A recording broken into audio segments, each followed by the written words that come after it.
Hello, my loves. So let's talk about when you might hear members of the spiritual community, and even those that don't consider themselves a part of the spiritual community, say money is your birthright.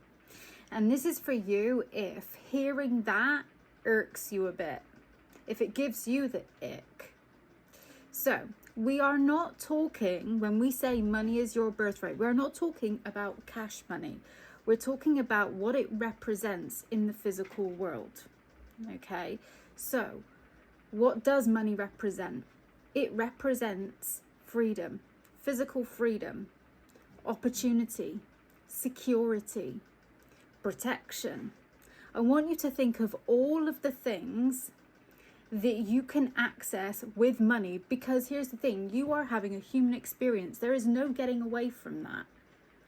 And money is how we see value. We exchange services, we buy into support, protection, security, etc., opportunity, our creative pursuits, our passion with money.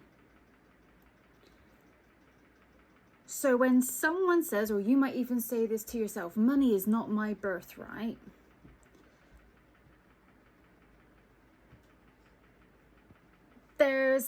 there's a privilege there, in that you are assuming that that is not needed.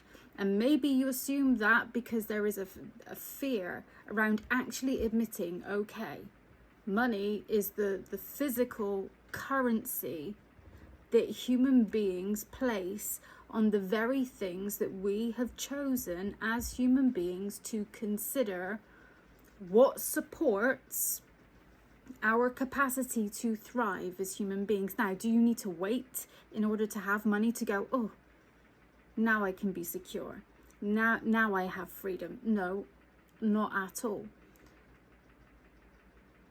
And I'm going to give you an example here.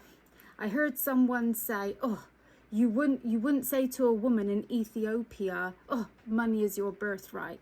Saying that is actually, in my opinion, disgusting, toxic, and privileged from that perspective. Why? Because would you then go up to her and say the complete opposite? Well, money's not your birthright because you come from this particular place. But it is most definitely her birthright. It is a woman's birthright, it's a child's birthright, it's a man's birthright, it is a human's birthright because of what it represents in the human experience. And so I think there needs to be more discussion around these things that we just say because they sound nice, they sound like a great soundbite, but actually hold a lot of nuance and a lot of weight. I used to be one of those that when I first heard money is your birthright, I was like, oh, that's so entitled. I'm not entitled to anything. And what about the person that wronged me? They're not entitled to however much money they want.